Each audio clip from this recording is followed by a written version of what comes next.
to the Fort Lee Podcast. I'm your host, Jefferson Wolf. Producing this podcast today is Chad Menegay. Before we start, a quick reminder, please subscribe to the Fort Lee Podcast on Apple Podcasts and or Spotify. Also, please rate us 5 stars, I hope, and leave a review. Feel free to reach out to us on Twitter or Facebook at Army Fort Lee, in both cases, with any suggestions you have. And if there's someone you'd like us to interview, let us know that as well. We are always looking for interesting people to have on the podcast. Today we're going to be talking to Al Williams, the Housing Division Chief here at Fort Lee. So sit back and enjoy the podcast.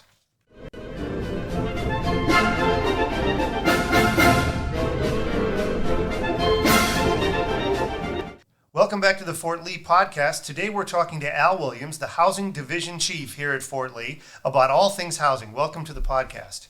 Thank you very much, and I'm glad to be here. Well, we'll get right into some information. One of the things we recently completed here at Fort Lee are the renovations on Jackson Circle. Tell us a little bit about what happened. How did the renovations come out? Jackson Circle is a community of 174 homes, all duplexes, and it's a junior enlisted neighborhood. And we chose Jackson Circle. That was the oldest community that was in our inventory. And we decided at year 25, it was time to renovate and bring that up to the newest standards. So it was an 18-month process. Went in, basically gutted majority of the home, made an open floor plan, new appliances, granite countertops, luxury vinyl tile, just basically new HVAC systems within the homes, new siding outside in some areas, and made it a really, really good product for the families. I can safely say I was in them a couple times, and they did look really great. But it wasn't just the look. You mentioned the new HVAC systems, so they'll be more efficient and all that other stuff. As somebody moves into Jackson Circle now, what are they going to see? What I think they'll see in Jackson Circle is today's community inside our gates. What you see outside in the community, that's what they'll find in Jackson Circle. Garage door openers for every garage. When you walk into the home, the systems are now looking just like a home outside the gate, where the bathrooms have the best fixtures, or where the kitchens are, and open floor plans downstairs, new doors, new windows, and energy efficiency all around the home. Well, that's really cool. So Jackson Circle is the beginning of a larger project, right? Can you describe the overall project for what's going to happen on Fort Lee? I can. After we finished Jackson Circle, which was completed just a couple of months ago in February, we actually transitioned immediately into the Harrison Villa renovation, which is a 270 home community. We're going to do the same type of renovations that we did in Jackson Circle. Go in, gut the entire downstairs, basically create open floor plans, and have that opportunity to put in new windows, new vinyl outside, and just make it a home that the residents can feel comfortable in that community. How old is that community, by the way? You mentioned 25 years for Jackson Circle. Doing the math, we're right around 24 years at the oldest home in Jackson, in Harrison Villa now. And some of those were built back in, I believe, 2002. Those will be the last ones we get to. And by the time we get to them, they'll be 22 years old as well. Is there a major difference between the houses in Jackson Circle and Harrison Villa in terms of what you're doing inside? You mentioned it's the same stuff, but are the newer homes a little more energy efficient? Are there a few things you don't have to do in them, or do you have to do the same stuff? Back during the time they built Jackson Circle and Harrisonville, they used the same floor plans, same contractor. So they're basically the same homes. Got it. And so we want to stay consistent so that when a junior listed resident comes to Fort Lee and they want to live in Harrisonville or Jackson Circle, they're going into the same home. The efficiencies also are, when it comes down to repairs, you have the same items in the homes, you can have a better inventory, and you can respond better in those concerns or figures in the home. Okay. So what's next? You're going to continue the renovations going forward. What do you have coming up next? What's the next neighborhood that's going to get the opportunity to have a new house, more or less? Well, we do have an anomaly, okay, which is the skyrocketing prices of construction. Right. Our intent was to move through Harrisonville in one continual 2-year period. Okay. However, pricing and availability of products will not allow that. Okay. So we're breaking it down into 3 different segments or phases. 94 homes are in the first phase. We'll take a break, reevaluate, and then get 90 homes in the next phase, and then round that out after that. A little bit of efficiency earned along the way is going to move the project probably to a 3-year period, and then after that, we'll evaluate and see what the next neighborhood will be. Okay, well, that sounds good. So getting back to things soldiers are experiencing now, we're heading into PCS season. What are you expecting this year? Is there anything unique this year that you're expecting to have happen during the PCS season? We do. The unique thing about this year is during this recent period of home buying and the price of homes outside the gate skyrocketing, rental property owners decided to sell their rental properties to get quick returns on their homes. Those rental properties were the rental properties we have been using to support our incoming families for years and years, and that had been a steady income flow for many of the property managers outside the gate. We don't see that inventory this year. So the change this year is you may have to go a little bit further away from Fort Lee to find a suitable home for you and your family upon arriving if you cannot live on the installation. How's the waiting list look right now? The waiting list is a little over 200 families on the wait list. Now, many of them are proactive. They're not going to get here until August or September, October. They've gotten on the wait list now, so that allows them to move up the wait list. So when they get here, they'll be near the top and won't have to wait so long. But there are also many that show up and say, well, I'm here, I can't find a home on post, I'm going to get on the wait list. Right. So those numbers have increased dramatically since last summer. Last summer we had about 89 on the wait list. Now we're 220. Oh, wow. So what's the best thing somebody can do if they know they're coming to Fort Lee and they want to live on post? 2 things to do is, number 1, contact the Housing Services Office in Fort Lee. And that is the Army Housing Office. They can reach them at 804-765-3862. That's the first step. Because it says in your orders, please contact the Housing Services Office first. The second thing, if you really want to live on post, is to make sure you contact Fort Lee Family Housing Team. Contact the leasing office, have them walk you through the application process online, get on the wait list, and then from there, you can put yourself in a good position. Now, we're talking a little bit about incoming people. So what should incoming residents expect when they get here? Once they get their house, okay, you have some renovations going on in one neighborhood. What can people coming in expect to see when they get here? The incoming residents really won't see anything different. Okay. The process of preparing that home has been mandated by congressional leaders, military leaders, and members from my staff, along with the Fort Lee Family Housing staff, have got to meet certain standards before the home is prepared for release to those incoming residents. More than a few eyes are taking a look to ensure that we are meeting those standards. My team calls at 14 days after you move in to check to make sure that everything's well. Call back again at day 60 to check those things. There's various surveys along the way that occur, but at the end of the day, we have had very few concerns about new residents moving in and the condition of their home when they moved in. Well, that's good. So on the flip side of that, you have people leaving. Yes. So what can those people do to facilitate their exit from Fort Lee as smooth as possible? That's a good question. The first thing is identify when you want to leave and get your notice to vacate in early. It doesn't have to be 30 days. It can be 60 days out. That's the first step. The second step is request a pre-assessment or pre-move-out assessment of your home. Get the Hunt team or the Fort Lee Family Housing team to come into your home, do that assessment, and to be prepared to address those things that might come out in the pre-inspection. What are some common things from a pre-inspection that your team might see? Some of the things we might see are broken blinds, repairs in the backyard where your pet may have dug holes and may need to be repaired, trash cans that need to be fixed. For example, you may have, I really don't have to worry about the handle is sort of wobbling, but you want to get that fixed so the next resident can get that done. Is that a cost to resident? No, that's just a coordinating factor. But inside the home, things such as cleaning the appliances, cleaning the refrigerator, those big ticket items that need to be prepared before you leave is what we really want to focus on.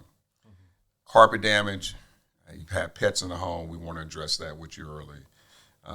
But at the end of the day, it is just, our job when we go in, meeting with the families, ensure that fair wear and tear is fair wear and tear. And they're there to help the family understand, what the expectations are during move out. For those people who think they're moving out on a certain day and their orders change, how much flexibility does your team have to accommodate that? We understand that things are changing. And transportation is a concern right now with this upcoming PCL season. Just so happened last week we had 2 families who were supposed to leave on Friday. Transportation did not show up. You cannot do much to alleviate that. There's an external contractor who's coming in. So we know that has a ripple effect. The ripple effect isn't on the family that's leaving. The ripple effect is on the family that expected to move into that home because they're living in a hotel or they're coming across country, dragging a trailer, a wife, husband, kids, dogs, whatever. And that has become the problematic piece of the PCS season. So you generally want people to leave on time if possible, but you can work with them if not. That is correct. We will, we're not going to kick a family out on the street because of things that did not happen. There is a new program, I believe it's called IPSE, that has also caused some jagged movement of personnel coming from one location to the next, which, again, ripples the waters just a little bit more. And we're going to meet on that and talk about that soon. Okay, that sounds good. For those people who are here, we're heading into the summer. So we've got yard maintenance and we've got mold, things we've got to pay attention to. Could you talk a little bit about those housing issues that people who live here can take care of in their house? I can. Our pool on post, maybe it gets open, maybe not. We hope so, but we'll see. But a lot of times people want to bring out their portable pools and put them in the yards. You can do that. It's fine. However, at the end of the day, you want to make sure those are dumped and you don't create a hazard within your community. If you get a bigger pool, more water, you still cannot leave it overnight. Not having that hazard there is an invitation for concerns for our young children who are in the neighborhood. So even if you have a fence up and it's inside the fence, you have to empty it? You're supposed to empty it because your fence is not secure. If your neighbor's neighbor kid sees you have a pool in your backyard and it's fenced, then you're not watching. Maybe they go to take a dip and maybe there's an accident. Okay. And so we want to be careful about that. The lawn care piece, the lawns are mowed by a contracted lawn care provider. All areas that are not fenced. Okay. So you have a fenced backyard, you're responsible for cutting your grass. They're on a schedule, should be published soon by the Fort Lee Family Housing Team. If you want your yard cut prior to that scheduled cut, self-help is available for you at the maintenance office for Fort Lee Family Housing. So you can go get a mower if you want it? Yes. Okay. Mower, weed eater, trimmer, all those things are available at no cost to the residents. So you can take care of your backyard, or if you want to do a specialty cut while you're waiting for your normal cut to occur. What's the rule on growing things in the yard, planting gardens? Are you have mulch areas in front of the houses? You've got areas. Are you allowed to dig and plant a garden and stuff like that? We normally do not like the residents to dig in the yard. What we're looking for are those raised bed gardens where you can create that, where you can have your stands and you can create that type of garden area. The concern about digging next to the homes, you still have utilities, you still have concerns about what's going on, and when you leave, what you may have left. And so we want to make it clean for the next resident, because the next resident may not want tomatoes, onions, peppers, whatever the case you may have out there. But it is not looked upon negatively by the housing team. We want to be your home. The Army wants it. It is your home. That's what we're telling you. So if that's what you would like to do it in a way that when you're done and you leave, you can leave the home in the same manner that you found it. Talk a little bit about summertime mold prevention with condensation and heat and cold and heat and cold. Right. And, we're right there, right at that moment right now where we were at 80 some odd degrees yesterday. Yeah. And today we're at 72. And further this week, we're going to be in the 50s. So people are opening and closing their windows. But as the heat rises and the humidity picks up, what we want you to do is run your HVAC system. We want you to keep your windows closed, your doors closed, run your HVAC system, allow that humidity to be drawn out of the house, and use that conditioned air. The things that we saw over the summers for the last few years has been the individual who runs their HVAC or your air conditioning system at 68 degrees inside, but the upstairs windows are open because I forgot to close the window. So you're drawing in that hot, moist air. It's coming into the system. It's regenerating, and it's creating just a bed of growth for mold in your home. Mm-hmm. So those are really the basic things. If you're going to run your HVAC, keep your windows and doors closed. If you're not going to run your HVAC and you want that fresh air, cut the system off, open the windows and doors, and then when you close them, then cut the HVAC back on. That's probably good advice for people who don't live on post. Yes, it is. So in the last year or so, a new thing for incoming residents based on congressional requirement is a universal lease agreement is required, and it's required of all aspects of privatized housing. Tell me a little bit about the universal lease agreement. No problem. The universal lease agreement was designed so that when residents move from installation to the next installation, they are moving under the same standard. So when I come in, I sign a universal lease agreement. What I'm signing for is my home. I'm given a plain language briefing. And that plain language housing briefing tells everything about housing, not only privatized housing, but what the Garrison Command Team can do for you. It gives you the rights as a tenant and also gives your tenant responsibilities while you're residing in the privatized quarters. That was a requirement from the congressional leaders. Here's what the privatized partner will do.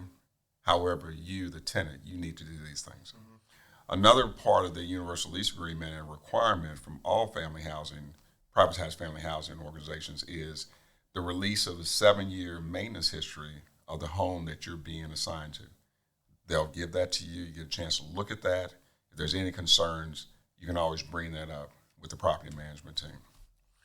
And the final part of the universal lease agreement puts some onus on the Army Housing Office, which requires us to reach out to the residents at day 14 and also at day 60, just to make sure we're taking care of you, and that family housing team is taking care of you in your home. So the next thing I want to talk about is a little bit of safety. I know we've had some issues with speeding. Could you talk a little bit about what's going to happen over the course of the summer to help limit speeding in the housing area? Right. So we have two initiatives. One is a sign initiative that is being prepared by the Fort Lee Family Housing Team. They're going to go and redo all the signage within all the areas, include the speed limit signs. And some of those will say neighborhood, community, or some sort of verbiage along with the speed limit signs placed around the community. The second part is the implementation and construction of speed humps, not bumps, speed humps within the family housing community. Okay. We have funding for 3 of those. Okay. They'll be placed strategically around the community where speeding has been most prevalent, right? Based on some recent studies. Right. So watch out. That is when correct. You're driving. Right. So from safety, let's kick back over kind of into things residents are doing. Could you talk a little bit about the work order process? I'm sure that the residents are given handouts and material when they come into how to do it, but maybe it would be helpful to explain how, when something goes wrong in the house, what people are expected to do. Okay, I can do that. The resident handbook that is given to every resident during the lease signing lays out the process to use if you have a concern in the home. You have 3 sets of work orders: emergency work order, urgent work order, and your routine work orders. Anything that is emergent or urgent requires you to call and talk to a live person, either on the 24-hour maintenance line or calling your resident services specialist and putting in that ticket. The property management team has 1 hour to respond to emergency work order and 4 hours to respond to a urgent work order. Using the web or using the app, and I'll get to those in a second, don't allow the team to react fast enough to meet those standards. Got it. So Talk to a person. talk to a person, emergency and urgency. Right. And it lists various things, such as my HVAC doesn't work. The temperature outside is 78 degrees or higher, and my system stopped working. I don't have hot water in the home. The windows are broken. The door doesn't lock. Those things, and there's more of those, but those are just a sample of some of the urgent, our emergency calls. And I won't go into the long list of urgent. Right, okay. But water, think about those things in your own home. If I have water leaking, I need somebody here. Especially if it's in the ceiling. You That's look up right, and in you the see it, ceiling. okay. Right. Another thing is, if I can't lock my house, I have an issue, right? And so those are some of those things that are urgent and emergent. The routine stuff, they have up to 8 business days to get that done. They have the Hunt Resident app, which is the most effective way to put in those routine work orders. Download to your phone, you put it in, it's queued up, and normally within 4 to 7 days, they're out there and it's resolved. Very rarely does it get to 8 days for them to complete that. You can also use the resident services specialist as your entry to put a call in a routine if you're in the office. But we really would like you to use the resident app because that minimizes that requirement for them to do that. And also, you have a way to track that work order on your phone when you use the resident app. So if it's routine, use the app. If it's something more emergency related, call. Yes. So talk a little bit about the work orders as you have right now. What's the wait time looking like? How busy are your maintenance folks? Our maintenance folks are always busy. However, we have recovered well from last year about this time. During the height of COVID and not being able to really get out and do those normal routine and maintenance and preventive maintenance things that they normally would do, our work orders were anywhere between 800 and 900. We're down to 130 work orders. Oh, wow, that's quite a difference. That is quite a difference. Our emergency work orders a year ago were in the 90s. Yeah. And we're down to 8, 7, 6 per week. That's really a good news story, progress. It is. The good news is that we took an opportunity and they reached out, and they continue to reach out, and we finally got the majority of the maintenance technician positions filled. Yeah. And that's been the key. But the customer service side of it, one of the things that we've seen is when the maintenance tech goes into the home, does the work, they're talking to the resident, and the resident says, hey, could you take a look at this? Can you take a look at this? They're not creating a new service on there, it is completing that work in the home. Right. And it makes it easier for the next time they come out because it's already done. Okay, I have 2 more things. One, I'd like to talk a little bit about the walking town halls. You've had 2 of them so far. Tell me a little bit about how those have gone.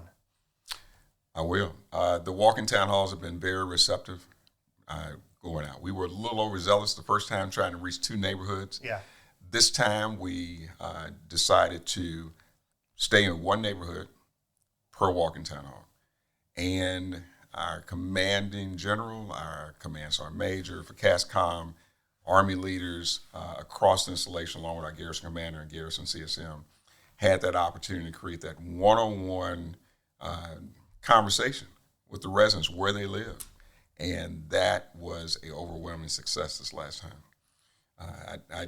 I saw residents had the opportunity to speak freely to our senior leaders, to share their thoughts, to share their recommendations.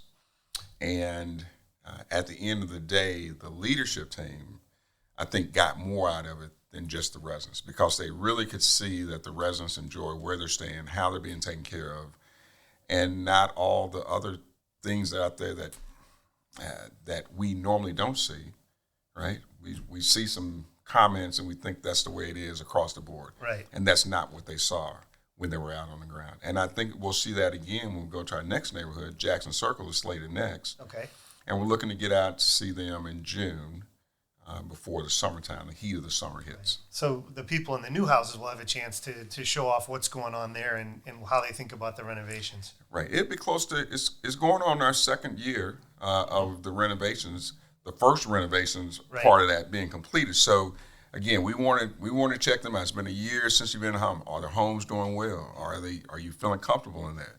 Tell us about it. And we also want to make sure that Jackson Circle knows their voice is heard. So last question, one more thing. What's one thing you would like people to know about Fort Lee's housing program? I think the one thing that people need to know about the Fort Lee housing program is that we started this in 2007. The goal was to create one of the best housing projects in the Army. And at the end of the day, I think we have achieved that, hands down. We have one of the best inventories in the Army. And new is not always best. Although it's new, is one of the newest, I believe we have the best inventory. We have the size of the homes that meets the needs of the families is met each and every day. I believe we have enough homes online to support our enlisted families, those that want to live on the installation. And even with officer families, we talked about what privatization does and the fact that you can live anywhere within a privatized organization. And when you look at our installation right now, you can see that, where we have an officer family enclave living within an enlisted community, such as in Jackson Circle. What I also would like to say about our program is that we're one housing team. And what I mean by that is that it isn't Fort Lee Family Housing. It isn't the Garrison Commander and Command Sergeant Major. It isn't the Army Housing Office. When the family moves into the home, they look as, where's my housing team? There is no name associated with that. There's no organization. They may sign the lease with Fort Lee Family Housing, but the interaction between the Garrison Commander, Garrison Command Sergeant Major, the Army Housing Team, and the Fort Lee Family Housing Team, that triad is the one that makes us one of the best housing programs in the Army. Well, that's great. I really appreciate your time. That was Al Williams, the Housing Division Chief here at Fort Lee, talking about all things housing, and we'll be right back after this. Thank you very much. You're welcome.